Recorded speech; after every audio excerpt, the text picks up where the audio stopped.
The sensation of drowning on dry land was not something Izuku Midoriya had ever prepared himself for.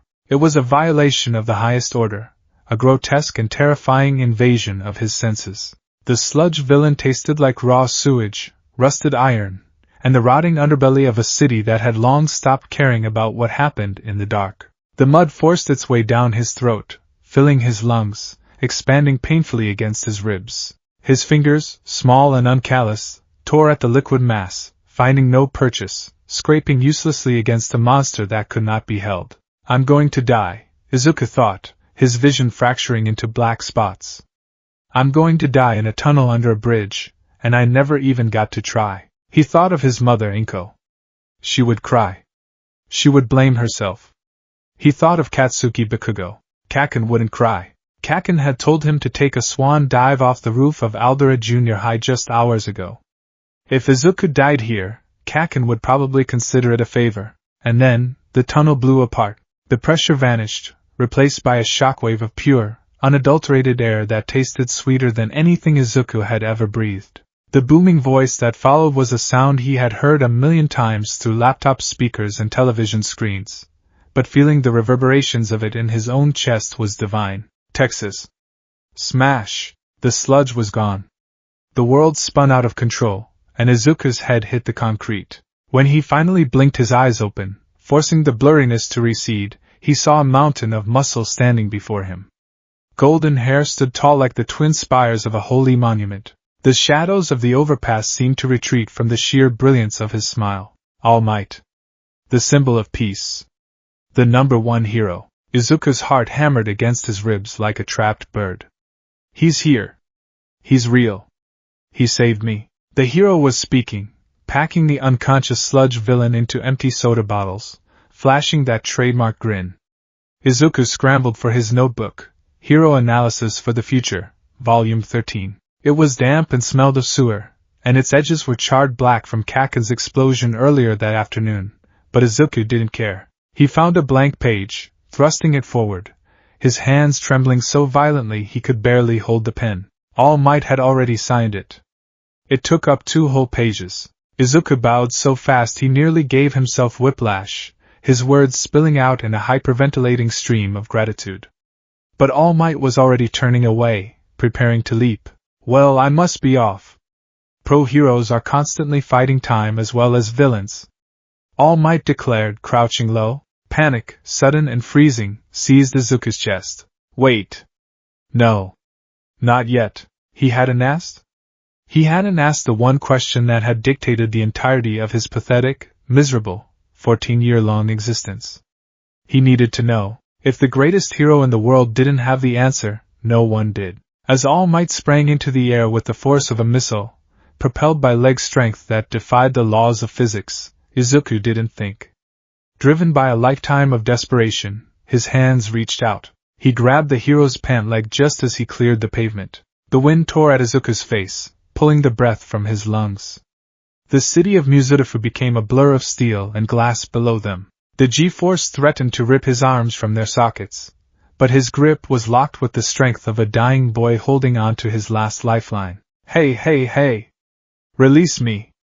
Your fanaticism is too much! All Might yelled, trying to peel Izuku's fingers away. If I let go now, I'll die. Izuku screamed over the roaring wind, his eyes squeezed shut, tears leaking from the corners and instantly whipping away. Realizing the truth of the boy's words, All Might sighed, grabbing Izuku by the collar and adjusting his trajectory. They soared over the cityscape for a terrifying, exhilarating minute before landing with a heavy thud on the rooftop of a nondescript, multi-story office building. Izuku collapsed onto the sun-baked concrete, his legs entirely devoid of strength. He gasped for air, his whole body shaking, adrenaline making his teeth chatter despite the summer heat. Good grief, All Might said, standing tall and brushing off his trousers. If you knock on the door, someone will eventually let you down. Now I really must be going. Wait! Izuku pleaded, pushing himself onto his hands and knees. The concrete scraped his palms. Please, just 1 second. No! I have no time. All Might said, stepping toward the ledge. He's leaving. He's walking away just like everyone else. Izuku clamped his eyes shut. The words tore themselves from his throat, raw, bleeding, and stripped of all pretense. Even if I don't have a quirk, can I still become a hero? All Might stopped. The silence on the rooftop was sudden and absolute, broken only by the distant, muted hum of traffic far below. Izuku kept his head bowed, the words spilling out of him in a desperate torrent. Can someone without a quirk be like you? I don't have a power. Everyone thinks I'm useless. I've been picked on my whole life. But I think saving people is the coolest thing in the world. I want to save people with a fearless smile. I want to be the greatest hero, just like. Izuku finally dared to look up. The towering, magnificent figure of All Might was gone. In his place stood a skeletal, emaciated man enveloped in a cloud of thick steam. His clothes hung off him like rags on a scarecrow. His cheekbones were sharp enough to cut glass, his eyes sunken into deep, dark pits, his golden hair hanging limp. Izuku screamed. An imposter?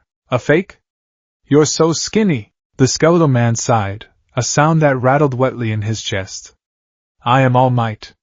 Blood suddenly spurted from his mouth, a gruesome geyser that made Izuku flinch violently. No way. Izuku whispered, his reality fracturing. With a tired, heavy groan, the man who was supposed to be a living god sank against the rooftop railing, sitting on the dirty floor. He pulled up his oversized white t-shirt. Izuku choked back a gasp.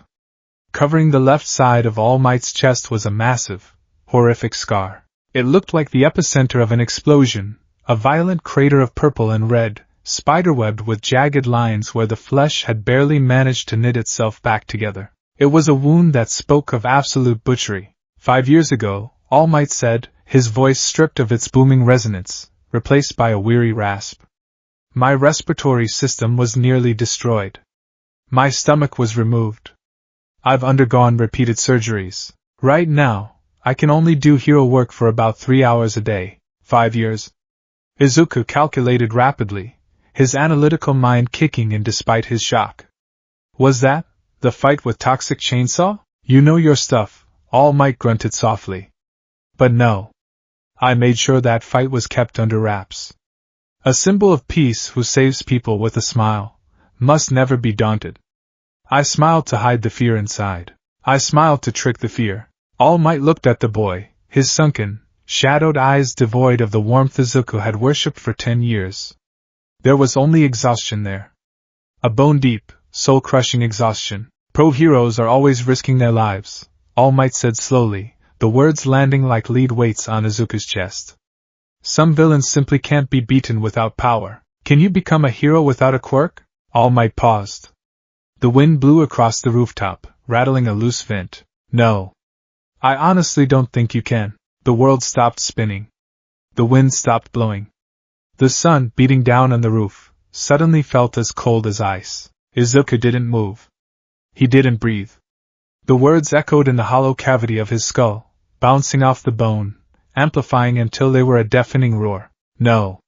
I don't think you can. If you want to save people, All Might continued, standing up and pulling his shirt down, you can always become a police officer. They get mocked for taking custody of villains, but it's a fine profession. It's not bad to dream, kid. But you also have to consider what's realistic. All Might walked toward the rooftop access door. The hinges shrieked in protest as he pulled it open. Realistic, All Might repeated quietly. The heavy metal door clicked shut. The latch fell into place. Izuku was alone. He stayed on his hands and knees for a long time. The rough concrete bit into his skin, but he couldn't feel it. He stared at a crack in the pavement. There was a small, dried puddle near it. It looked like a map of a country that didn't exist. Realistic. Izuku opened his mouth to take a breath, but his throat had closed. A strange, high-pitched keening sound escaped him, pathetic and small. For 10 years he had endured. He had endured the mocking laughter. He had endured the whispers of the teachers who looked at him with pity or disdain. He had endured Kaken's explosions, the burns that blistered his shoulders, the ruin of his notebooks, the casual, everyday cruelty of a society that categorized human worth by genetics. He had endured it all because he had a dream. He had built a fortress out of All Might videos, hero merchandise, and an unshakable, irrational hope that if he just wanted it badly enough, If he was just brave enough, the universe would grant him a miracle. But miracles weren't real. And the God of his universe had just looked down from the heavens and told him he was broken. Izuku slowly stood up. His legs felt like lead. He walked toward the edge of the rooftop. He gripped the chain-link fence, looking down at the street below. The cars looked like little toys. The people were just tiny, insignificant dots moving along predetermined paths. If you want a quirk so badly, there might be another way. Kaken's voice from earlier that day slithered into his mind, venomous and sharp. Take a swan dive off the roof and pray for a quirk in your next life. Izuku stared at the drop. It would be so easy. Just climb the fence. Just lean forward. Gravity would do the rest. The ground would rush up, and then, nothing. No more pain. No more uselessness. No more being Deku. He gripped the chain link so hard his knuckles turned white. He closed his eyes, imagining the rush of wind, but he didn't climb. Not because he was brave. Not because he had a sudden surge of hope. He didn't climb because he realized, with a sickening clarity, that Kaken didn't deserve the satisfaction. The world didn't deserve his corpse. They had taken his dream. He wasn't going to give them his blood, too. He let go of the fence. He felt incredibly hollow. As if all might had reached into his chest and scooped out his organs, leaving only a shell made of skin and bones. Izuku turned away from the ledge. He walked to the access door, pushed it open, and began the long descent down the stairwell. The city of Muzutafu was a vibrant, bustling metropolis, but to Izuku, it suddenly looked like a graveyard. As he walked out of the office building and onto the sidewalk, everything felt muted.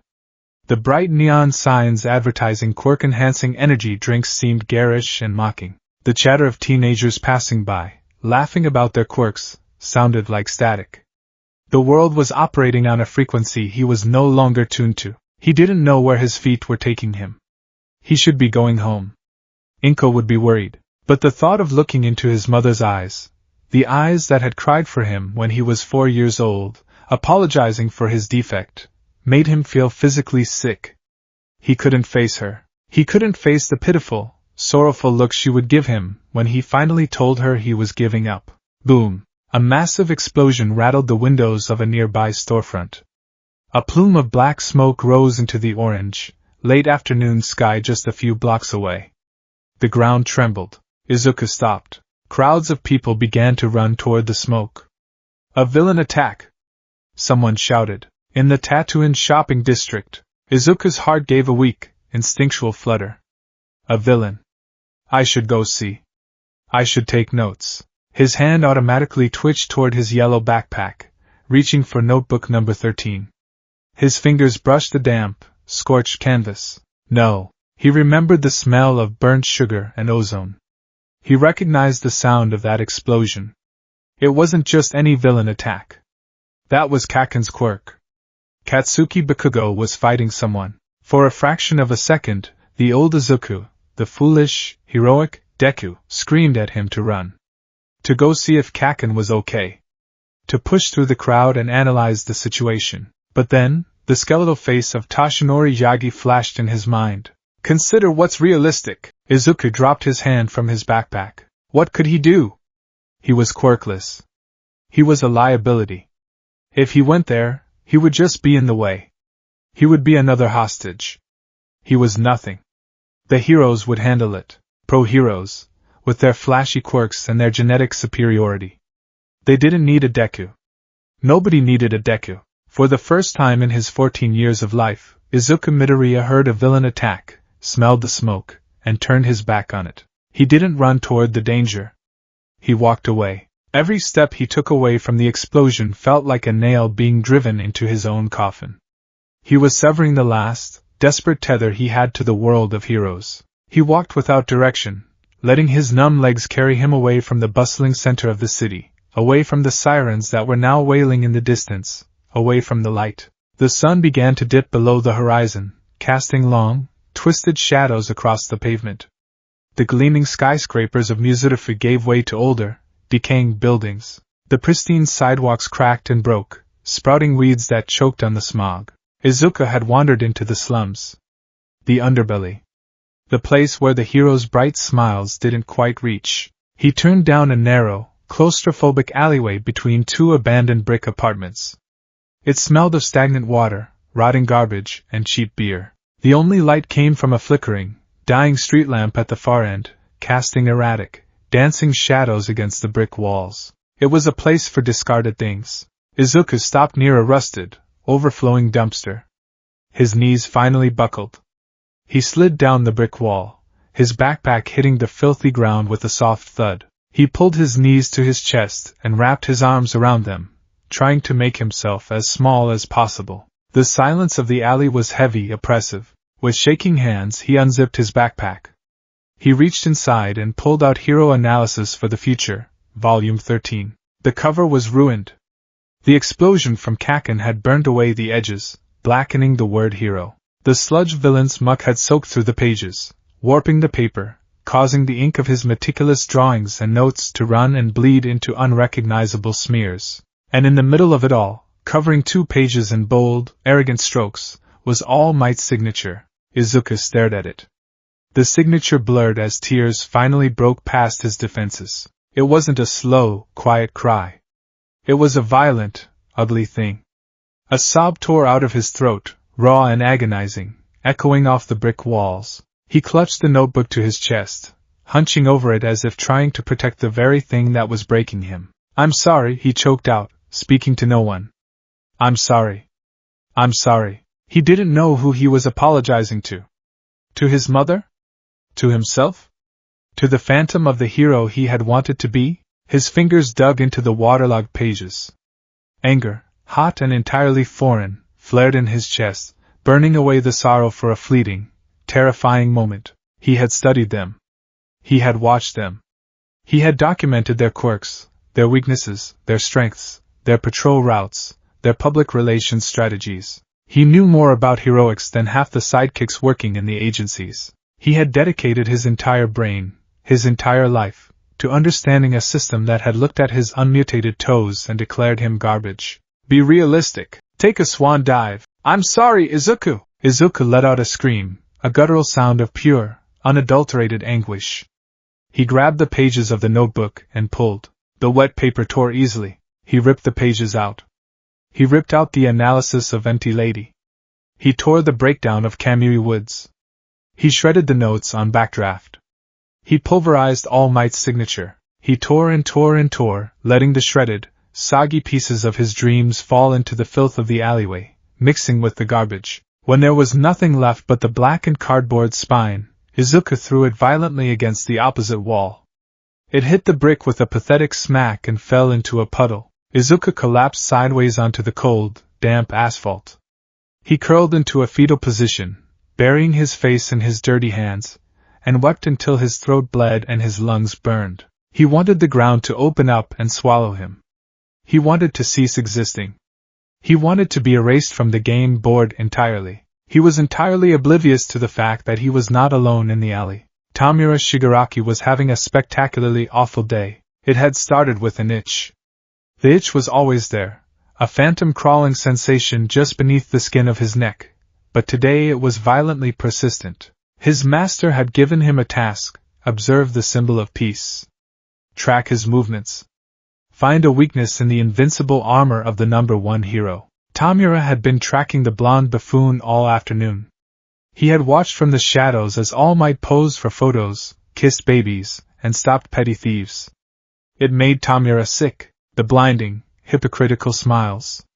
The adoring crowds who cheered for a man who only saved those bathed in the light, completely ignoring the rot festering in the shadows. He had almost caught a break when he saw All Might jump from the shopping district carrying some sludge villain and soda bottles. Tomura had tracked the trajectory, scaling buildings in the industrial district, trying to keep up with the hero's absurd speed. He had seen All Might land on a distant rooftop with a kid, a green-haired brat who had apparently hitched a ride.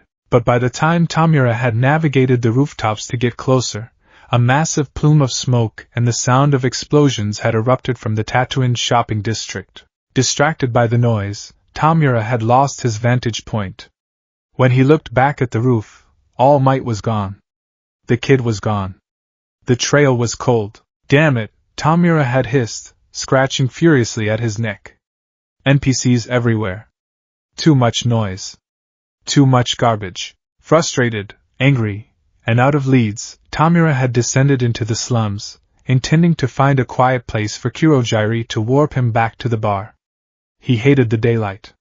He hated the city. He just wanted to go home and play Dragon Quest. He was walking down a particularly foul-smelling alleyway, his hands shoved deep into the pockets of his black hoodie, his shoulders hunched. The severed, embalmed hands that he usually wore as a costume were safely stored away at the bar, leaving his own face exposed. His pale skin looked sickly in the dim light, his chapped lips pulled into a perpetual scowl, his light blue hair hanging in messy, unkempt waves over his red, bloodshot eyes. He paused. A sound was echoing down the brick corridor. It wasn't the usual sounds of the slums. It wasn't the sound of a junkie shooting up, or a mugging, or stray cats fighting over a scrap of meat. It was crying. Tomura's red eyes narrowed. He crept forward, his footsteps completely silent. He melded with the shadows, an apex predator in a concrete jungle, entirely accustomed to moving unseen. He rounded a corner and stopped. About 20 feet away, near a dumpster, was a kid. It was the same green-haired brat from the rooftop. The kid was having a complete, total, psychological breakdown. Tomura watched in silent disgust as the boy ripped a notebook to shreds, throwing the pieces into the mud. The kid was screaming, sobbing, curling into a pathetic ball on the filthy ground. What a nuisance, Tomura thought, raising his hand, extending his 5 fingers. I should just dust him. Turn him to ash. He's loud, he's annoying, and I need a release. He took a step forward, his red eyes locked on the boy's form. 4 fingers. 3 fingers. He was close enough to see the way the boy's thin shoulders shook, close enough to hear the ragged, wet sound of his breathing. Tomura prepared to drop his hand on the boy's head. It would be quick. The flesh would flake away, the bones would crumble, and the crying would finally stop. But as he reached out, the boy stopped sobbing just long enough to gasp out a few fractured words. Liar! The boy croaked, his voice scratching against his vocal cords. He's a liar, fake. Anyone can be a hero. You can be a hero. Lies. All lies. Because I'm quirkless. Tomura's hand stopped. It hovered mere inches from the boy's messy green curls. Quirkless. Tomura's eyes widened slightly. He looked down at the shredded pieces of paper littering the ground. Even in the dim light, he could make out some of the writing on the torn pages, detailed sketches of pro-heroes, diagrams of quirk mechanics, weaknesses, reaction times. It wasn't a child's coloring book. It was an intelligence dossier. The boy kept muttering to himself, a manic, broken stream of consciousness. They don't care. Heroes don't care about saving people. They only care about the power, about the flashiness. Kaken was right. I should just. The boy hit the side of his own head, a punishing, self-hating strike. Tomura felt a strange sensation in his chest. It wasn't pity. Tomura Shigaraki did not know how to feel pity. Pity was a weak, pathetic emotion for weak, pathetic people. No, what Tomura felt was recognition. He looked at the boy curled up in the dirt, covered in filth, discarded by society, abandoned in an alleyway while the rest of the world walked by in the sunlight. Suddenly, Tomura wasn't looking at a green-haired middle schooler. He was looking at a 5-year-old boy with light blue hair, standing on a street corner covered in the dust of his dead family. He remembered the people walking by. He remembered the businessmen averting their eyes. He remembered the women pulling their purses closer.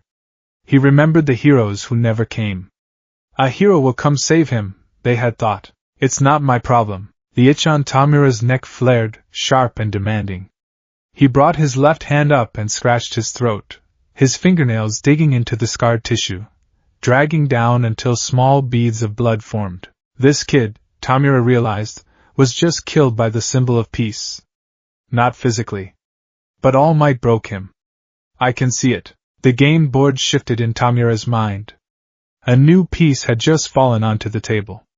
It was a pawn, broken and battered, entirely devoid of inherent power. But Tomura had played enough games to know that even a pawn, if moved correctly, could topple a king. Tomura slowly pulled his right hand back. He didn't want to dust the kid anymore. Dusting him would be a waste. Tomura stepped out of the shadow of the dumpster and into the dim, flickering light of the street lamp. His shoes scuffed intentionally against the asphalt. Izuku flinched violently at the sound. He scrambled backward like a frightened animal, his back hitting the brick wall. His wide, tear-filled green eyes darted up, locking onto the figure standing over him. Izuku saw a young man, maybe a few years older than himself. He wore a dark hoodie and dark pants. His skin was pale, almost corpse-like, and his lips were dry and cracked, but it was his eyes that froze the breath in Izuku's lungs. They were a piercing, vibrant ruby red, and they looked at Izuku not with pity, not with the mocking superiority of Kaken, and not with the weary dismissal of All Might. They looked at him with acute, calculating interest. Izuku's mouth opened, but no words came out. Fear paralyzing him. Was this a villain? Was he going to die in this alley after all? Tomura stared down at the trembling boy. He reached into his pocket and pulled out one of the torn, soggy pieces of paper Izuku had discarded. It was a half-page detailing the structural limitations of Mount Lady's gigantification. You wrote this? Tomura asked. His voice was dry, raspy, and devoid of warmth. It sounded like sandpaper rubbing against wood. Izuku blinked, tears spilling over his cheeks. He couldn't find his voice. He gave a tiny, jerky nod. Tomura tossed the paper back onto the ground. He crouched down, his knees popping, bringing himself to eye level with the broken boy. He rested his elbows on his knees, letting his hands hang loosely between his legs. You're a glitch, Tomura said softly. Izuku sniffled, wiping his nose with the back of his dirty sleeve. What? A glitch, Tomura repeated, his red eyes boring into Izuku's soul. You have all the stats of a high-level strategist.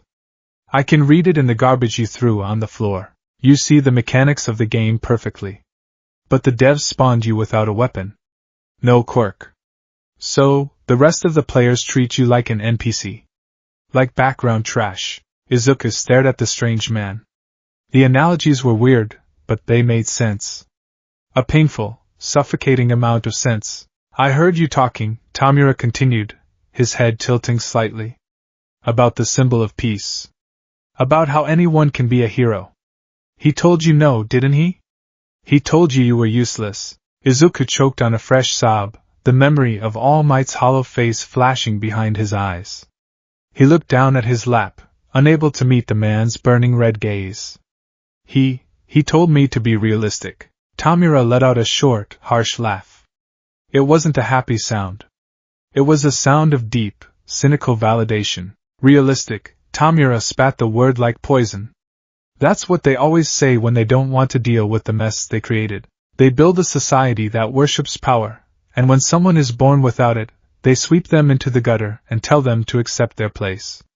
They pretend the society is perfect. They pretend the heroes save everyone. Tomura leaned in closer. The smell of dust and something faintly metallic washed over Izuku. But you and I know the truth, don't we? Tomura whispered. We know what happens in the shadows while the symbol of peace smiles for the cameras. Izuku slowly raised his head. For the first time in his life, someone was speaking the dark, ugly thoughts that had lived in the back of his mind. The thoughts he had suppressed, the thoughts he had deemed unheroic. Who are you? Izuku asked, his voice trembling, but barely louder than a whisper. I'm someone who hates this game, Tomura said smoothly. He extended a hand toward Izuku. He was careful to keep his index finger raised, extending only 4 fingers toward the boy. And I'm going to destroy the board. Izuku looked at the hand. It was pale, scarred, and dangerous. You have no power, Tomura said, his red eyes locked onto Izuku's green ones. The heroes left you to rot. The world told you were a waste of space.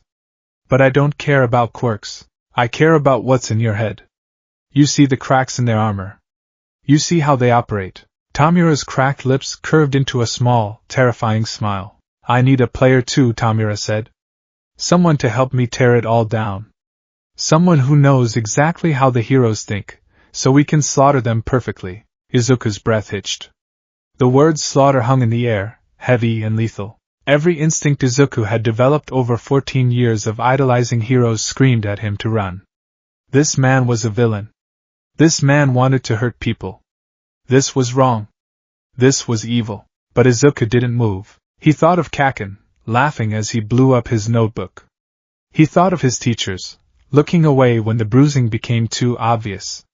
He thought of his mother, apologizing instead of believing in him. And finally, he thought of All Might, turning his back and walking through the rooftop door. The heroes left you to rot. They had. They all had. The world had made its rules perfectly clear. Izuku Midoriya was not allowed to play.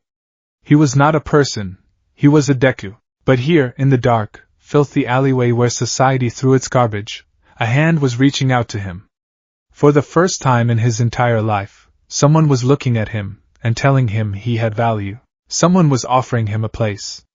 Someone was offering him purpose. If he couldn't be a hero in the light, maybe he could be something else in the dark. Izuku looked from the four-fingered hand to the glowing red eyes of Tomura Shigaraki. The tears stopped falling. The desperate, hopeful light that had resided in Izuku Midoriya's eyes for 14 years extinguished, replaced by a cold, calculating emerald hardness. Izuku reached out. He didn't grab Tomura's hand to shake it. Instead, he gripped Tomura's wrist, letting the older man use his leverage to pull him up from the filthy ground. Izuku stood, his legs shaky but holding his weight. He wiped his dirty face, smearing grime and soot across his freckles. "What's your name?" Izuku asked, his voice losing its tremble, solidifying into something eerily calm. Tomura's smile widened, a genuinely pleased expression crossing his scarred features. The itch on his neck finally stopped. Tomura Shigaraki. Izuku nodded slowly, his analytical mind already compartmentalizing the trauma, the grief, and the death of his old self. He looked down at the shredded pieces of his notebook one last time, then kicked them away into a puddle of stagnant water. "Okay, Shigaraki," Izuku said softly, pulling his ruined yellow backpack onto his shoulder. "Let's play." The walk through the underbelly of Muzutofo was a descent into a world Izuku Midoriya had only ever read about in the most heavily censored corners of hero forums. He walked 2 paces behind Tomura Shigaraki. The pale, hunched young man moved with an odd, shuffling gait, his hands shoved deep into the pockets of his dark hoodie. He didn't look back to check if Izuku was following. He didn't need to. They both knew Izuku had nowhere else to go. With every step, Izuku felt the invisible tethers of his old life snapping one by one. The fluorescent lights of a distant convenience store blinked out behind them, replaced by the suffocating darkness of abandoned industrial zones. The sounds of traffic faded, replaced by the dripping of condensation from rusted pipes and the scuttling of unseen things in the garbage. Izuku's mind, usually a chaotic storm of anxiety and rapid-fire muttering, was unnervingly quiet. It was as if his brain had recognized that a catastrophic trauma had occurred and had forcefully initiated a hard reboot. The hyper-empathetic, nervous boy who apologized for breathing too loud had been left on the rooftop with All Might. What remained was cold, detached, and ruthlessly analytical. He kept one finger raised, Izuku thought, staring at Shigaraki's back. When he reached for me, he extended 4 fingers, but kept his index finger hovering. A tactile activation quirk. 5-point contact. The way he spoke about dusting me, a disintegration quirk? Decay? Molecular breakdown? If it requires all 5 pads of his fingers, it's highly lethal but physically limited by reach and hand mobility. It makes him incredibly dangerous in close quarters, but vulnerable to long-range fighters. Izuku blinked. He was doing it again. He was analyzing, but for the first time, he wasn't doing it to imagine how a hero could save the day. He was doing it to understand the apex predator walking in front of him. He was calculating how to survive. "We're here," Shigaraki rasped, his voice cutting through the thick silence. They had stopped in a dead-end alleyway, identical to 100 others in the slums. There were no doors. No hidden entrances. Just a solid wall of graffiti-covered brick. Shigaraki didn't move to open a hidden latch. Instead, he simply stood there and waited. A few seconds later, the shadows at the base of the brick wall began to warp. Izuku took a subconscious step back, his eyes widening. The darkness didn't just move, it expanded, swallowing the ambient light. A swirling vortex of deep, bruised purple and pitch black manifested in the air, expanding outward with a soft, humming vibration that made Izuku's teeth ache. It was a warp gate. Izuku's breath hitched. A spatial manipulation quirk. Incredibly rare. A high-tier asset. Range? Unknown. Capacity? Unknown. It requires a specific coordinate or perhaps a visual anchor to open. From the center of the swirling purple mist, two narrow, glowing yellow eyes opened. They were slit-like, predatory but refined. The mist shifted, forming the vague silhouette of a tall man wearing a crisp, high-collared bartender's uniform, complete with a dark vest and a polished metal neck guard. Tomura Shigaraki, a deep, resonant voice echoed from the fog. It was smooth and perfectly polite, yet laced with a chilling authority. You are 3 hours late. I was beginning to consider the possibility that you had been detained by the authorities. Shut up, Kurojairi, Shigaraki grumbled, scratching irritably at the side of his neck with 4 fingers. The NPCs were swarming everywhere today. The symbol of peace was doing his usual obnoxious side quests. I had to take the long way around to avoid the noise. The yellow eyes in the mist shifted, sliding past Shigaraki and landing squarely on Izuku. Izuku froze. The air temperature seemed to drop 10 degrees. The gaze of the entity called Kurojairi was heavy, calculating, and instantly hostile. And who? Kurojairi asked, his polite tone dropping an octave into something inherently lethal. Is this? He's a stray, Shigaraki said dismissively, stepping into the purple portal. I'm keeping him. Tomura, Kurojairi said, the mist flaring aggressively, blocking Shigaraki's path. This is not a game. We are running a highly covert operation at the behest of the Master. You cannot bring a random child from the street to our primary staging ground. He is a security risk. He has seen my face, and yours. He's not a security risk, he's a glitch, Shigaraki snapped. And he's coming with me. Kurojairi's yellow eyes narrowed to razor-thin slits. The mist suddenly surged forward, wrapping around Izuku's ankles. It was freezing cold, feeling like dry ice against his skin. Izuku gasped, his heart hammering against his ribs, but he forced himself not to run. He couldn't run. The portal could likely intercept him instantly. If he is a liability, Tomura, I will scatter his atoms across the Pacific Ocean, Kurojairi warned calmly. Izuku's analytical mind flared. Scattering atoms. So the portal doesn't just transport, it can sever. If a portal closes while a subject is halfway through, it acts as a guillotine. The neck guard, he's wearing a solid physical object to protect a tangible weakness. His physical body is hidden within the mist, likely centralized near the neck or chest. Instead of crying, instead of begging for his life, Izuku looked directly into the glowing yellow eyes. If you kill me, Shigaraki loses the only person who figured out how All Might's time limit works, Izuku said. The words left his mouth before he could fully process them. His voice was steady, eerily calm, ringing out in the damp alleyway. The purple mist abruptly stopped moving. Shigaraki, who had been glaring at Kurojairi, slowly turned his head to look at Izuku. The red eyes widened, a manic, thrilling gleam igniting within them. Kurojairi was silent for a long moment. What did you say, child? All Might, Izuku said, feeling a strange, intoxicating rush of adrenaline. It was the thrill of playing a dangerous game, and knowing the winning move. He has a severe injury on the left side of his chest. His respiratory system is ruined. He can only do hero work for 3 hours a day. I know this because he told me. And I know how to exploit it. Shigaraki let out a sudden, wheezing laugh.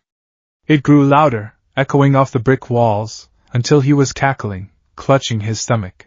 A cheat code. Shigaraki laughed, his eyes wide and unhinged. I told you, Kurojairi. He's a walking strategy guide. I found the ultimate loot drop in the trash. Kurojairi's mist receded from Izuku's legs. The yellow eyes studied the small, bruised, filthy 14-year-old with a new, deeply cautious respect. Very well, Kurojairi said, stepping aside and widening the portal. Bring him inside. But if he proves to be a spy, I will not hesitate, Tomura. Yeah, Shigaraki waved him off, stepping through the portal. He looked back at Izuku. Come on, player 2. Into the lobby. Izuku took a deep breath. He looked back at the dark alleyway. At the life he was leaving behind. There was nothing there for him anymore. Just pain, rejection, and the suffocating reality of a quirkless existence. He stepped forward, letting the cold, purple mist swallow him whole. The transition was instantaneous and disorienting. One moment Izuku was standing in a humid, garbage-filled alley. The next, he was standing on cracked hardwood floors in a dimly lit, remarkably clean room. It looked like an old, upscale tavern that had seen better days. Sturdy wooden bar stools lined a polished mahogany counter. The shelves behind the bar were stocked with an eclectic collection of high-end liquors, dusty wine bottles, and an array of perfectly shined glassware. A lone, flickering bulb hung from the ceiling, casting long, distorted shadows across the room. There were no windows. It was silent, save for the faint hum of a mini-fridge in the corner. "Sit," Shigaraki ordered, pointing to one of the bar stools. Izuku obeyed, his ruined yellow backpack clutched tightly to his chest. He felt small. The reality of the situation was settling in, pressing down on his shoulders. He was in a villain's lair. He was entirely at their mercy. Kurojiri materialized behind the bar, the mist flowing elegantly as he adjusted his cuffs. He pulled a clean rag from his apron and began wiping down the already spotless counter, his yellow eyes never leaving Izuku. "Now," Kurojiri said softly, "let us examine this asset you have brought us." "Empty the bag, child." Izuku hesitated. The backpack contained his life. It contained his notebooks, his pencils, a crushed All Might pencil case he suddenly felt intensely disgusted by, and a spare change of clothes. "Dump the inventory," Shigaraki demanded, leaning against the counter. Izuku unzipped the bag and tipped it upside down. A few pens clattered onto the wood, followed by a crumpled energy bar, the pencil case, and finally, the charred, soggy, ruined mess that was Hero Analysis for the Future, Volume 13. Shigaraki's eyes locked onto the notebook immediately. He reached out, being careful to keep his pinky finger raised, and picked it up. The waterlogged cover squelched under his grip. "This is what you were crying over?" Shigaraki asked, disgusted. "It's ruined. It's just the newest volume," Izuku said quietly. "I have 12 more at home. But that one has my most recent observations." Kurojiri leaned forward. "May I?" Shigaraki tossed the sodden book onto the counter. Kurojiri placed his mist-covered hand over the book. Suddenly Izuku felt a wave of dry, localized heat radiating from the villain's hand. Within seconds the water began to evaporate from the pages, steaming slightly. It wasn't a perfect restoration. The pages were warped, crinkled, and stained, but it was readable. Shigaraki eagerly opened the notebook. Izuku watched, a strange feeling of vulnerability washing over him. Those notebooks were his private sanctuary. They were the physical manifestation of his hyperfixation, his coping mechanism for a world that rejected him. Now, two dangerous villains were reading the inner workings of his mind. Shigaraki flipped past the ruined first few pages, stopping at a section halfway through. The bar was dead silent as his red eyes scanned the text. Kurojiri leaned over Shigaraki's shoulder to read. "Kamui Woods," Shigaraki read aloud, his voice dropping to a low, fascinated murmur. "Arbor quirk. Highly effective for capture and restraint. Rapid expansion of wood from the user's body. However, the wood relies heavily on the user's hydration levels and ambient humidity. Prolonged use in dry environments leads to brittle constructs. Furthermore, structural integrity is compromised by continuous lateral stress." Shigaraki paused, tracing a finger over a detailed, surprisingly anatomical sketch Izuku had drawn of the hero's wooden arm joints. "Proposed countermeasure," Shigaraki continued reading, a wide, terrifying grin spreading across his chapped lips. "Do not attack the main body. Focus thermal or chemical attacks on the joints where the wood bends. A targeted application of extreme heat will not only burn the wood but rapidly dehydrate the hero's core biology, inducing systemic shock. If engaged in close combat, exploit his left side blind spot.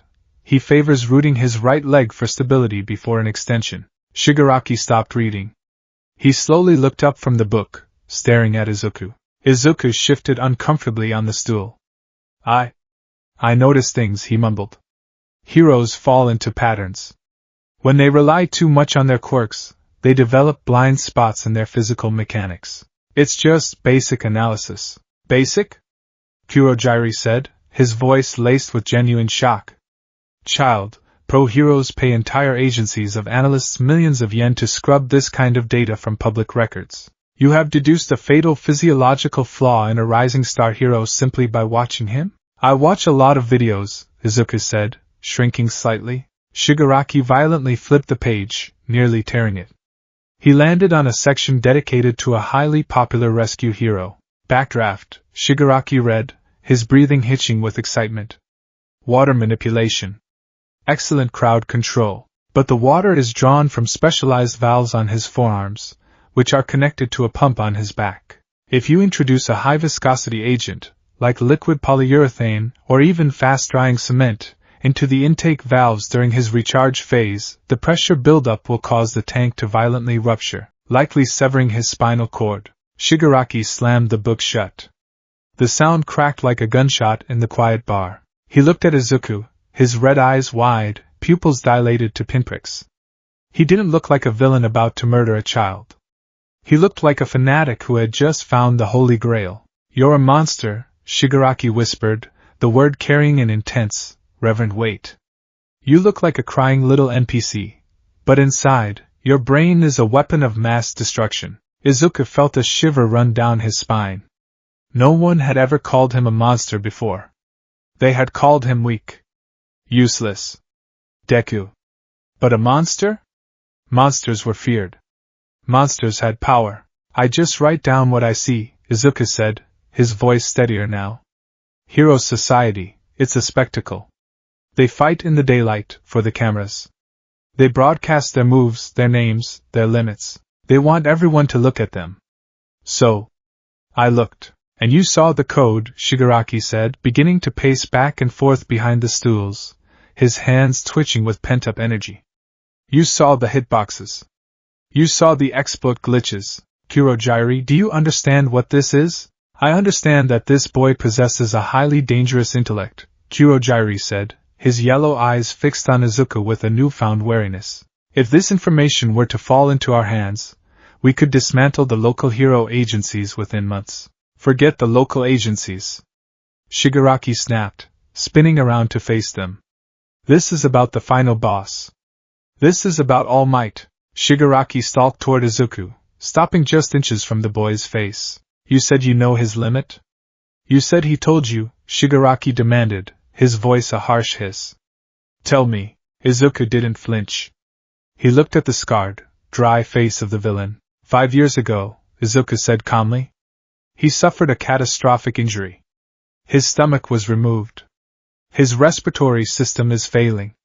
The muscle form he uses, the giant, smiling hero you see on TV, is just a flex. It's a facade. He can only hold that form for 3 hours a day. After that, he deflates into a skeletal, weakened state. If you can force him to exhaust his 3 hours, he becomes a frail, ordinary man. Silence descended upon the bar. It was a heavy, suffocating silence, pregnant with the weight of the greatest secret in the world. Kurogyri, the glass he was holding. It shattered in his hand, the mist flaring violently around his wrists. 3 hours, the warped villain murmured, his voice trembling slightly. The invincible god has a timer. A timer, Shigaraki repeated, staring at his own hands. He began to scratch his neck, slowly at first, then with increasing, manic intensity. He has a timer. He's not invincible. He's just a player with a high-level buff that runs out of mana. Shigaraki suddenly stopped scratching. He looked at Izuku, his eyes blazing with a horrifying, beautiful clarity. The game is rigged, Shigaraki said, his voice dropping into a deadly calm. He walked around the counter, pulling up a stool next to Izuku. He sat down, leaning his elbows on the bar, looking at the boy not as a captive, but as a peer. Look at me, kid, Shigaraki said. Izuku looked. What do you see when you look at society? Shigaraki asked. You see a game, right? An RPG. You're born, you roll the dice, and you get your stats. If you roll a flashy quirk, pyrokinesis, super strength, explosions, the game gives you the hero class. The world cheers for you. The game bends over backward to make sure you succeed. You get wealth, fame, and a license to do whatever you want under the guise of justice. Shigaraki raised a hand, pointing his 4 fingers at the ruined notebook. But what happens if you roll poorly? Shigaraki continued. What happens if you roll a quirk that looks evil? What if you roll a quirk that decays everything you touch? The game labels you a villain class from day 1. You're ostracized. You're feared. And what if you roll nothing at all? What if you spawn as quirkless? Izuku's hands clenched into fists on his lap. He knew the answer to that. He had lived it for 14 years. You become an NPC, Izuku whispered. Exactly, Shigaraki said, slamming a hand onto the bar. You become background dressing. You become a victim for the heroes to save, or collateral damage for them to ignore. The system doesn't care about you. The system is designed to keep the people with good quirks at the top, and everyone else at the bottom. Shigaraki leaned closer, his dry breath ghosting over Izuku's face. They told you to be realistic, right? Shigaraki sneered. All Might told you to give up. Because allowing a quirkless kid to stand on the same stage as him breaks their perfect illusion. It proves that heroism is a choice, not a genetic lottery ticket. And they can't have that. They need the sheep to believe that only the chosen ones can save them. Every word Shigaraki spoke was a hammer, shattering the glass walls Izuku had built around his heart. It was terrifying how much sense it made. Izuku had spent his life trying to fit a square peg into a round hole, begging a system that despised him for a seat at the table. I hate this game, Shigaraki said, his voice raw with a hatred so profound it felt tangible. I hate the developers. I hate the top-tier players. I want to crash the server. I want to show the world how fragile their perfect society is. I want to take the symbol of peace, the ultimate idol of their hypocrisy, and dust him in front of everyone. Shigaraki turned fully toward Izuku. He extended his hand, palm up, 4 fingers extended. I have the power to destroy it, Shigaraki said. I have the backing. I have the resources. But you have the strategy. You see the board in a way I don't. You know their weaknesses. You know how they think. The offer hung in the air. I want you, Izuku, Shigaraki said, using his name for the first time. I don't care that you're quirkless. I don't care that you're weak. I want your brain. Join my party. Be my architect. Be my player too. Together, we'll tear this rotten society down to the bedrock. Izuku stared at the scarred hand. His mind raced through 1,000 variables, 1,000,000 consequences. If he took that hand, there was no going back. He would become an enemy of the state. He would be a terrorist. A villain. He thought of his mother. Sweet, anxious, weeping Inko Midoriya. She would be devastated. She would think he was dead, or worse. The guilt pierced his chest, sharp and agonizing. But then he remembered her face when he was 4 years old. Sitting in front of the computer screen, watching the All Might video. He had pointed at the screen, tears in his eyes, asking, "Can I be a hero too?" She hadn't said yes. She hadn't encouraged him. She had just cried, hugged him, and apologized. "I'm sorry, Izuku. I'm sorry." She had given up on him before he even had a chance to start. She loved him, but she loved him like a broken toy that couldn't be fixed. He thought of Kaken. The explosions. The burns. The cruel laughter. The absolute, unshakable belief that Izuku was beneath him, simply because of a genetic roll of the dice. Take a swan dive off the roof, and he thought of All Might. The skeletal man on the roof, crushing his soul with a tired sigh and a locked door. The world threw me away, Izuku thought, a cold, hard ice forming over his heart. They told me I was useless. They told me my mind didn't matter. Only power mattered. Izuku looked up from Shigaraki's hand, meeting the villain's burning red eyes. I will show them, Izuku decided. I will show all of them what a quirkless nobody can do. I will tear down their idols.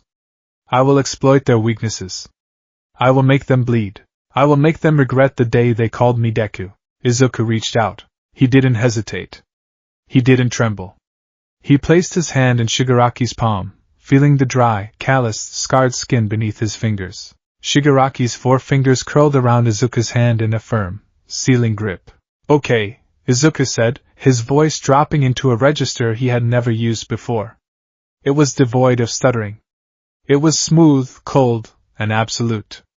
I'll be your player too. Shigaraki's smile stretched so wide it looked painful, the dry skin of his lips cracking, a tiny bead of blood forming at the corner of his mouth. Excellent, Shigaraki breathed. Welcome to the League of Villains. Behind the bar, Kurojairi observed the exchange in profound silence. He had watched Tomura Shigaraki throw tantrums, destroy cities in his youth, and act like a petulant child for years. But looking at the green-haired boy sitting on the stool, Kurojairi felt a genuine sense of unease. Tomura was a force of nature. A hurricane. Destructive, chaotic, and terrifying. But a hurricane could be tracked. It could be predicted. This boy, this Izuku Midoriya, he was something else entirely. He was the architect who would point the hurricane at the weakest part of the dam. Kurojairi reached under the counter. He pulled out a heavy, crystal glass and a bottle of expensive, dark amber liquor. He poured a small measure into the glass, the liquid splashing softly against the crystal. He placed it on a coaster and slid it across the mahogany bar until it stopped right in front of Izuku. Izuku looked down at the glass, then up at the warped villain. You are underaged, Kurojairi said smoothly, his yellow eyes holding a strange, formal respect. However, one does not pledge themselves to the destruction of society without a proper toast. Consider it a symbol of your initiation. Izuku stared at the amber liquid. It smelled strong, medicinal, and potent. Shigaraki laughed, a raspy, scraping sound. He waved his hand. Don't drink it if you don't want to, kid. Kurojairi's just being dramatic. Izuku slowly reached out and picked up the glass. The crystal was heavy in his hand, grounding him in the reality of the moment. He looked at Shigaraki, then at Kurojairi. He didn't sip it. He threw his head back and swallowed the liquor in one agonizing gulp. Liquid fire exploded down his throat. It burned like acid, searing his esophagus and erupting like a furnace in his stomach. Izuku coughed violently, his eyes watering, his chest heaving as he slammed the glass back down onto the counter. He gasped for air, his throat feeling raw and stripped. Shigaraki burst into genuine laughter, slapping his hand for fingers against the bar. Look at him. First level up and he's taking damage. Kurojairi let out a soft, amused hum, wiping down the counter. A bold choice, Midoriya. Izuku coughed one last time, wiping his mouth with the back of his hand. His chest was burning, but beneath the pain, a strange, warm numbness began to spread through his veins. The suffocating weight of his past 14 years felt remarkably lighter. He looked at his reflection in the polished wood of the bar. He saw his messy green hair, his freckles, his bruised cheek. But the eyes looking back at him weren't the eyes of the boy who had cried in the alleyway. They were sharp. They were calculating. They were alive. So Izuku said, his voice slightly raspy from the alcohol, turning his gaze to Shigaraki. You want to kill All Might. You want to crash the server. That's the main quest. Shigaraki nodded, his red eyes gleaming. The master is gathering pieces for me. Muscle. Noma. Grunts. But they're just NPCs. We need a strategy. Brute force won't work, Izuku said, slipping into his analytical mindset with terrifying ease. All Might's raw power output exceeds any known biological threshold. Even with his 3-hour limit, he can annihilate an army in minutes. If you attack him head-on, you'll be dusted before you can blink. Then what do we do, player 2? Shigaraki asked, leaning in, hanging on the boy's every word. Izuku tapped his index finger against the empty crystal glass. Tap. Tap. Tap. We don't attack the king while he's surrounded by his knights, Izuku said softly, a dark, brilliant plan already beginning to weave itself together in his mind. We isolate him. We hit him where he's forced to hold back. We attack something he's sworn to protect. We attack the future. The future? Kurojairi asked, his head tilting. Izuku looked up, a cold, chilling smile mirroring Shigaraki's forming on his face. We attack Yui High School, Izuku said. We go after the students. The next generation of heroes. If we put them in danger, All Might will have to come. And when he does, he won't be able to go all out, because he'll be too busy trying to protect the kids. Shigaraki stared at Izuku, all washing over his face. Use the low-level escorts as human shields to handicap the boss. Shigaraki whispered. It's brilliant. It's evil. It's perfect. I'll need blueprints of the UA campus, Izuku continued, his mind whirring faster than it ever had before. I'll need the patrol schedules of the teachers. I need a complete breakdown of every villain quirk currently in your employ so I can match them against the specific physiological weaknesses of the UA faculty. I need to know exactly how much damage your Noma can take before biological failure. You'll have it all, Shigaraki promised, his voice vibrating with excitement. Kurojairi, get the kid a laptop. Secure a line. Whatever he needs. At once, Tomura. Kurojairi bowed slightly. Izuku looked back at his ruined notebook on the counter. He reached out and gently closed the cover, hiding the charred, waterlogged pages. He didn't need the notebook anymore. He didn't need to write down his dreams of being a hero. He was going to write a new story. A story where the invincible gods bled, where the arrogant bullies were brought to their knees, and where the quirkless nobody pulled the strings from the shadows. Izuku Midoriya was dead. The architect of ruin had just logged in. The letter took less than 5 minutes to write, but it severed a tether that had taken 14 years to weave. Mom, I'm sorry. I know you're going to cry when you read this, and I'm sorry for that too. But I can't stay here anymore. I finally asked him. I asked All Might if a quirkless nobody could be a hero. He told me to be realistic. So I am. I'm being realistic. Don't look for me. The police won't be able to find me, and the heroes won't bother trying. They don't look for people like me. I'm safe. For the first time in my life, someone actually wants me for what I can do. I have a purpose now. Please take care of yourself, Izuku. He hadn't signed it with love. He hadn't left any clues. He had simply folded the crisp white paper, placed it precisely in the center of the kitchen table where she would find it before her morning shift, and walked back to his bedroom. The room was a shrine to a dead god. Posters of the symbol of peace plastered the walls, the ceiling, the back of the door. Action figures stood in victorious poses on his shelves. Limited edition bedsheets, replicas of Silver Age costumes. It was a museum of his own pathetic delusion. Izuku didn't pack the figures. He didn't pack the clothes with the primary colors. He took a single black duffel bag and packed a few dark t-shirts, plain trousers, his undergarments, and a toothbrush. He took his laptop, his chargers, and a heavily encrypted USB drive. He paused at the door, the heavy duffel slung over his shoulder. He looked at the massive poster of All Might smiling down at him from above his bed. The slogan, "I am here," was printed in bold, patriotic letters. Izuku felt nothing. The agonizing, chest-crushing grief from the alleyway had burned itself out, leaving behind a cold, desolate landscape. The boy who had cried in that alley was dead. The boy standing in the doorway was just a vessel, operating on new code. He turned off the light. He closed the door. He walked out of the apartment, down the stairwell, and into the humid night air. 2 blocks away, in the shadow of a condemned parking structure, a swirl of purple mist was waiting. Kurojairi stood in silence, his yellow eyes tracking the boy's approach. "Are you certain of this, Midoriya Izuku?" Kurojairi asked smoothly, the mist shifting in the night breeze. "Once you cross this threshold, the laws of the society you once worshipped will consider you an enemy." "They already considered me a defect," Izuku replied. His voice was flat, devoid of its usual nervous tremor.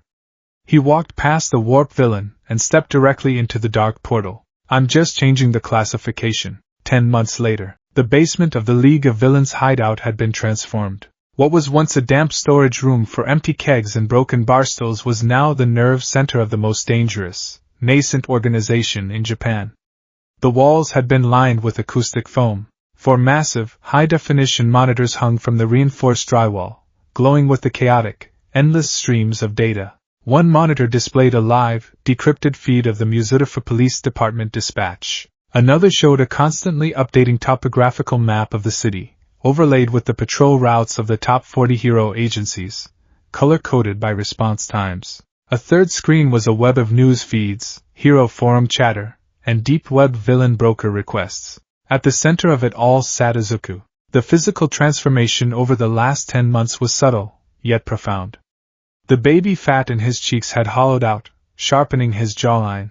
His skin, deprived of sunlight from long days and nights spent in the glow of the monitors, had taken on a pale, sickly pallor that rivaled Shigaraki's. Dark, heavy bags hung under his emerald eyes that no longer held a trace of wide-eyed innocence, but instead burned with a hyper-focused, calculating intensity. He wore a dark, long-sleeved turtleneck and black cargo pants.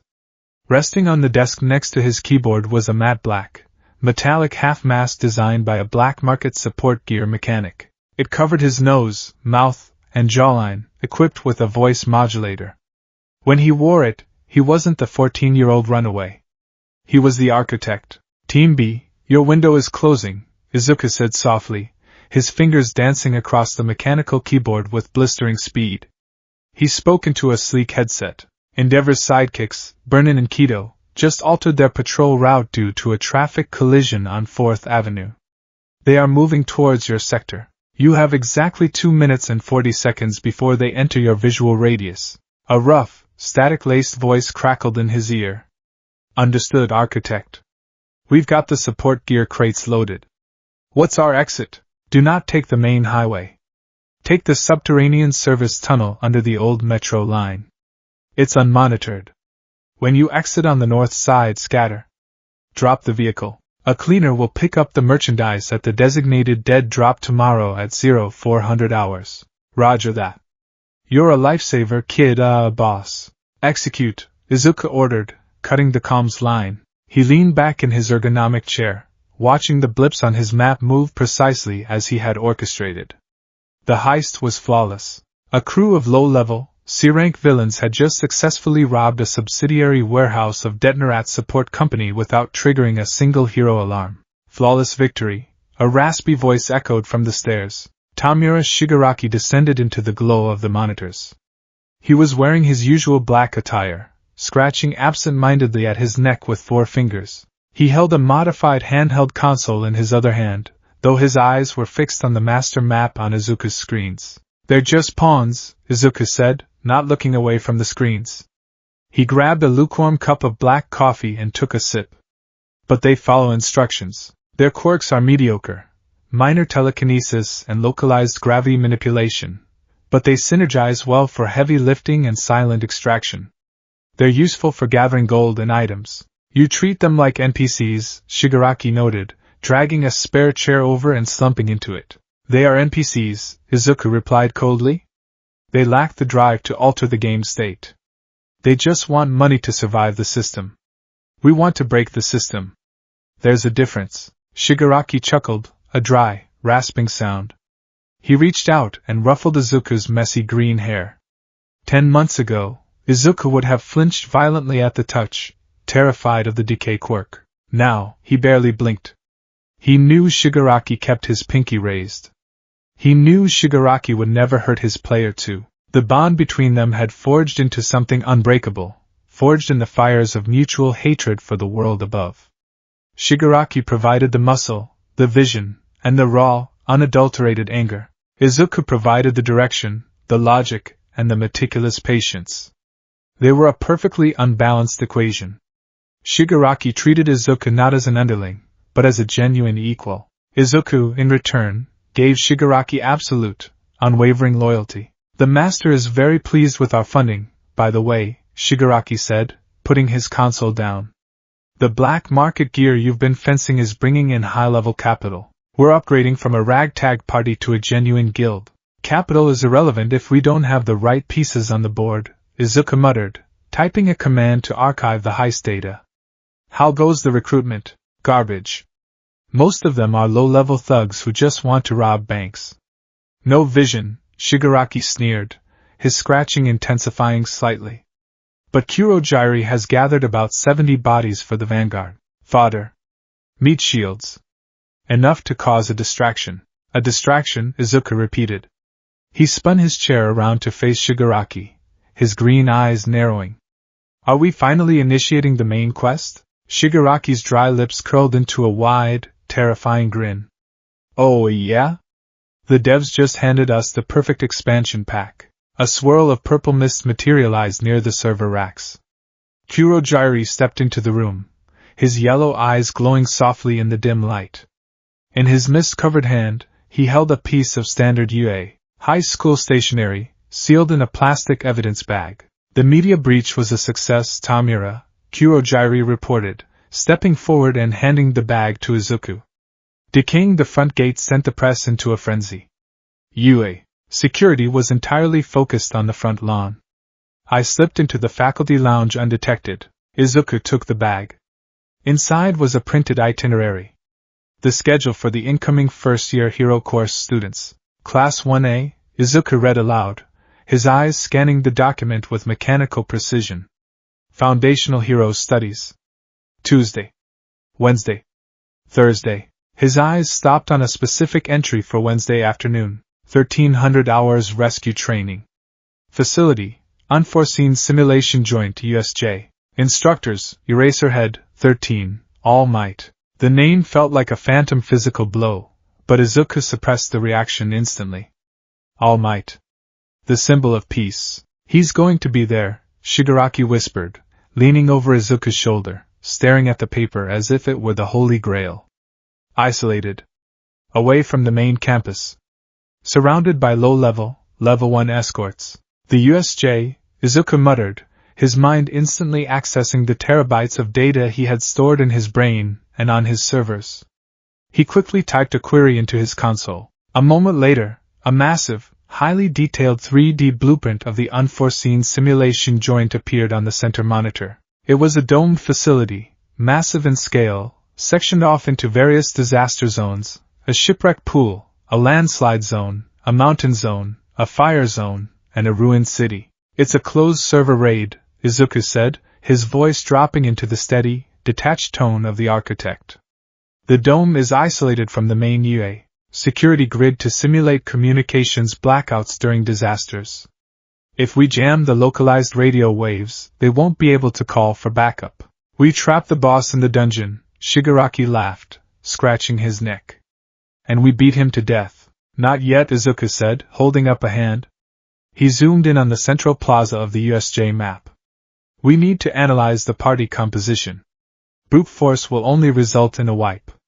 We have to look at the mechanics. Izuku pulled up 3 files on the left monitor. They were the dossiers he had compiled on the 3 faculty members scheduled to be at the USJ. Instructor 1, Pro Hero 13, Izuku began. An image of the astronaut-suited hero appeared. Quirk black hole. An emitter type. The suction is generated from the fingertips of her suit. It can disintegrate matter at an atomic level. Sounds like my kind of quirk, Shigaraki noted. It's a lethal quirk, but she is a rescue specialist, Izuku corrected. Her combat stats are abysmally low. She relies on the threat of the quirk to subdue, not the application. Furthermore, it's a directional attack. It only affects what is in front of her. Izuku turned to Kurogyari. You are the hard counter, Kurogyari. Me? The warp villain asked respectfully. Yes. Her vacuum pulls matter in. Your warp gates displace matter. If she activates black hole, you open a portal directly in front of her fingers, and open the exit portal directly behind her back. She will literally tear her own suit apart with her own quirk. She is neutralized in less than 10 seconds if executed correctly. Kurogyari's yellow eyes widened slightly. Using the enemy's own power against them. Highly efficient architect. I will memorize the spatial coordinates required. Instructor 2, Izuku continued, flicking to the next dossier. A picture of a tired-looking man with long black hair and a capture scarf appeared. Pro Hero Eraserhead. Underground Hero. Real name, Shota Aizawa. Quirk, Erasure. He can temporarily nullify the quirk factor of anyone he looks at. Shigaraki scoffed. A cheat code. Boring. It's an incredibly dangerous quirk, Izuku warned, his tone sharp. But it has severe physiological limitations. The effect ends when he blinks. Prolonged use causes severe dry eye, reducing his operational time. More importantly, his quirk only works on emitter and transformation types. He cannot erase heteromorphic, physical mutations. Izuku highlighted the capture weapon around Aizawa's neck. He knows his quirk doesn't give him physical strength, so he mastered a carbon fiber binding cloth to fight quirkless. He excels at one-on-one, short-duration ambushes. He drops from the ceiling, erases your power, binds you, and moves on. Izuku looked at Shigaraki. If you fight him directly, Tomura, you will lose. He will erase decay, wrap you up, and break your bones before you can blink. Shigaraki growled, his red eyes flashing with irritation, but he didn't argue. He knew better than to argue with the architect's math. Then how do we kill the eraser? We don't fight him one-on-one, Izuku said smoothly. He pointed to the 70 grunts Kurogyri had mentioned. We use the mob. Aizawa is an ambush fighter. He is not a crowd control tank. We dump all 70 low-level thugs into the central plaza. He is a hero. His programming dictates he will jump into the fray to protect the students. He will be forced to fight them all simultaneously. Izuku's eyes gleamed with cold logic. 70 enemies. He will have to keep his eyes open to erase their quirks. He will have to use intense physical stamina to dodge and bind them. We use the fodder to exhaust his stamina and drain his mana pool. We force him to blink. We dry his eyes out. And once he is exhausted, his reaction time slows, and his quirk falters. Izuku pressed a final button on his keyboard. The center monitor shifted. The blueprint of the USJ vanished, replaced by a live video feed from one of the Master's subterranean laboratories. Suspended in a tank of green, bioluminescent fluid was a creature straight out of a nightmare. It was massive, easily standing over 7 feet tall. Its skin was midnight black and heavily muscled, crisscrossed with jagged scars. But the most horrifying feature was its head. The upper half of its skull was completely exposed, revealing a throbbing, pulsating brain. Its eyes were large, unblinking, and entirely dead. Izuku stared at the creature. The first time Shigaraki had shown him the Nomu, Izuku had almost thrown up. The realization of what it used to be, a human being, forcibly mutated, injected with multiple quirks until its higher brain functions were entirely obliterated, had triggered a massive wave of revulsion. But Izuku had locked that revulsion away in a box. In the game of gods and monsters, morality was a debuff. The anti-symbol of peace, Shigaraki purred, looking at the screen with absolute adoration. The Master's gift to me. It has shock absorption, Izuku recited, his voice steady despite the chill in his blood. And hyper-regeneration. Super strength that rivals All Might himself. It is a heteromorphic mutation. Eraserhead cannot erase its physical strength. Once Aizawa is exhausted by the mob, you unleash the Noma on him. It will break him in half. Beautiful, Shigaraki hissed, scratching his neck in excitement. 13 is neutralized. The eraser is crushed. The escorts are removed. And then, the boss arrives. All Might, Izuku said, the name still tasting like ash. He'll be angry, Shigaraki grinned. He'll rush the Noma. But the Noma's shock absorption will negate his blunt force trauma. He can punch it 1,000 times, and it won't matter. And while he's distracted, Shigaraki raised his hand, flexing his 4 fingers. I slip in, touch him, and he turns to dust. Game over. Izuku leaned back, staring at the ceiling. The plan was solid. The mechanics were sound. Every variable had been accounted for, mitigated, or countered. Wait, Kurogyri interjected gently. Architect. What of the students?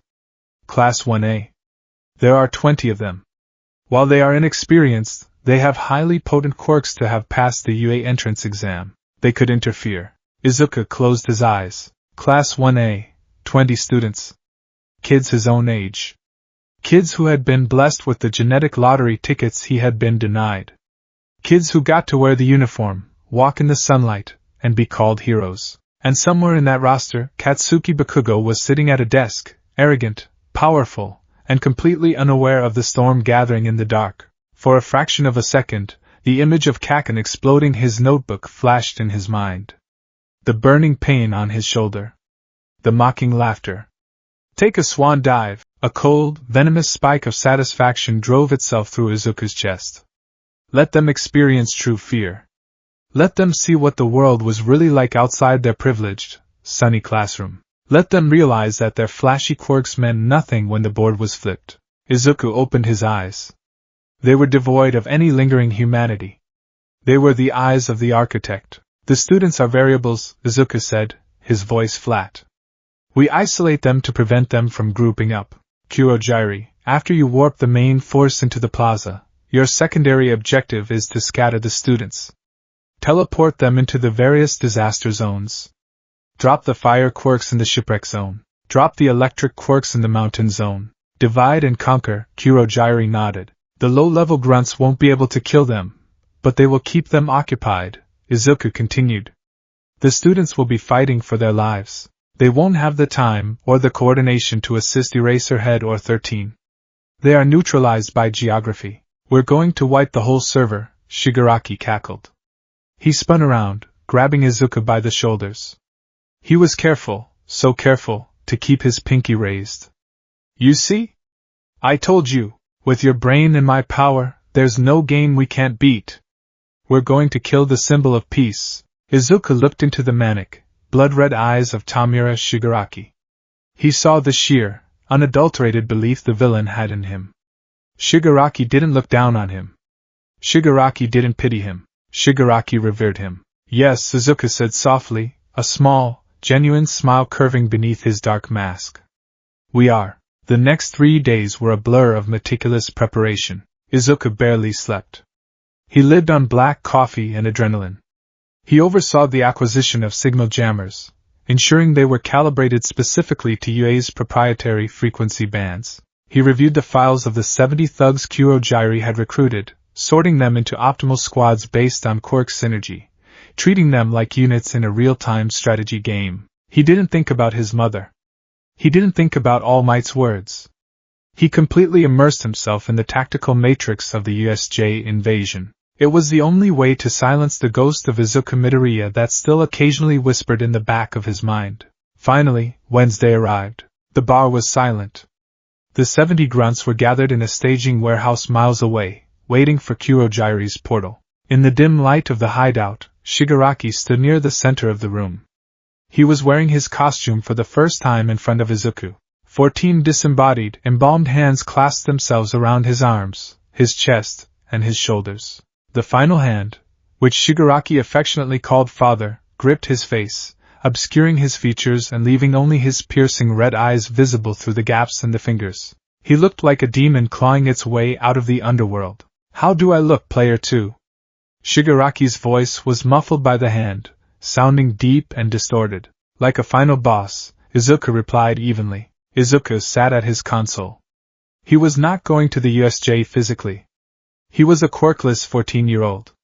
If he stepped onto the battlefield, a single stray blast from a student or a thug could kill him. His role was the eye in the sky. He had tapped into the USJ's internal closed-circuit camera feed before they initiated the signal jammer.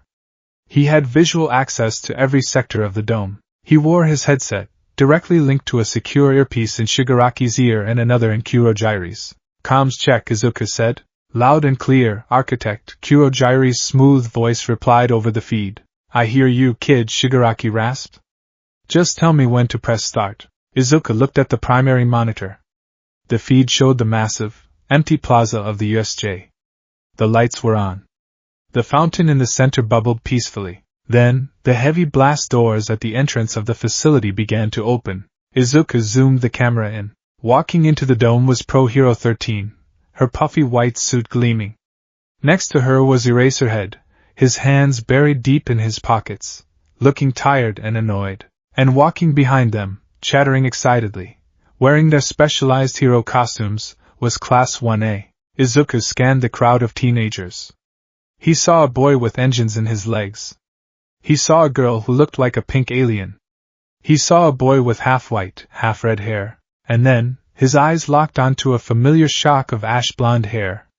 Katsuki Bakugo was grinning arrogantly, slamming a fist into his palm, wearing grenade-shaped gauntlets on his arms. Izuku felt his pulse spike, a violent surge of adrenaline flooding his system. He reached up and tapped his mask, ensuring the modulator was active. You told me to pray for a quirk in my next life, Kaken, Izuku thought, a dark, chilling calm washing over him. Welcome to my next life. Target acquired, Izuku spoke into the microphone, his voice synthesized into a deep, mechanical baritone. The escorts are in the lobby. The teachers are present. Izuku paused, scanning the crowd one more time. He frowned. He recounted the heads. He looked at the teachers. Anomaly detected, Izuku said, his tactical mind instantly adjusting. All Might is not present with the main party. What? Shigaraki hissed over the comms, his voice spiking with petulant anger. He's not there? The schedule said he would be there. Did they lie to us? Calm down, Tomura, Izuku commanded, his voice projecting authority. Look at the variables. He is the #1 hero. It is highly probable he expended his 3-hour limit resolving a random incident on his commute. He is likely resting in the faculty lounge. Izuku leaned forward, his eyes tracking Eraserhead. The underground hero was looking down at the plaza, his posture relaxed. He didn't suspect a thing. The plan does not change, Izuku declared, his fingers hovering over the keyboard. We execute the raid. We torture the students. We break Eraserhead. When the casualties begin to mount, All Might will sense the disturbance, or Yue will send runners. He will come. We just have to make enough noise to wake him up. Fine, Shigaraki growled, his bloodlust palpable over the radio. Let's make some noise. Kurogyri, Izuku ordered. Initiate Vanguard deployment. Coordinates, Central Plaza, executing. On the monitor, Izuku watched the air in front of the central fountain begin to warp and tear. The lights in the USJ flickered and died as the localized EMP disrupted the facility's power grid. A massive, swirling vortex of purple mist expanded outward, tearing through the false reality of the training dome. From his dark basement room, surrounded by glowing monitors, the quirkless boy with the broken dreams watched as he brought the most powerful hero academy in the world to its knees. Game on, Izuku whispered,